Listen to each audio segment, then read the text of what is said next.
This is how to replace the filters in a reverse osmosis water filter system made by GE. So if your filters have these ends on them, then this will apply to yours. This is one that's designed so that you can change the filters without having to turn off the water. So all you got to do is pop them out and pop them back in, and they're color-coded white, light blue, and dark blue. Light blue is the reverse osmosis, and then these are the pre-filter and post-filter. So the top and bottom ones, pre-filter and post-filter, are supposed to be changed every 6 months, and the reverse osmosis one is supposed to be changed every year.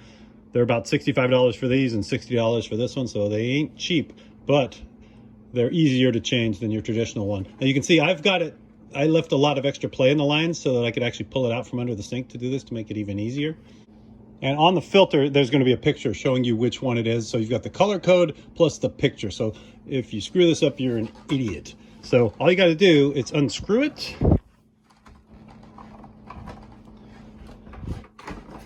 Pull it out, and you can see there's not a geyser in my kitchen. It's got this pressure valve on it so that it shuts itself off so that there's no mess. And then you just push that in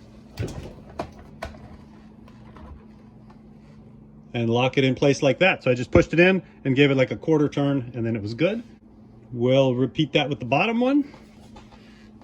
So turn it, pop it loose. Oh, there's a little water. Okay.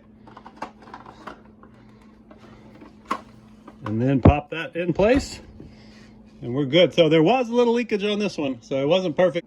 So when you remove the old filter, you don't want to leave it lying on the floor, because water is running out of both of my old filters. But if you take the old filter out and then throw it in the sink, you'll be fine. The unit itself didn't leak. It's just that this sprung a little leak.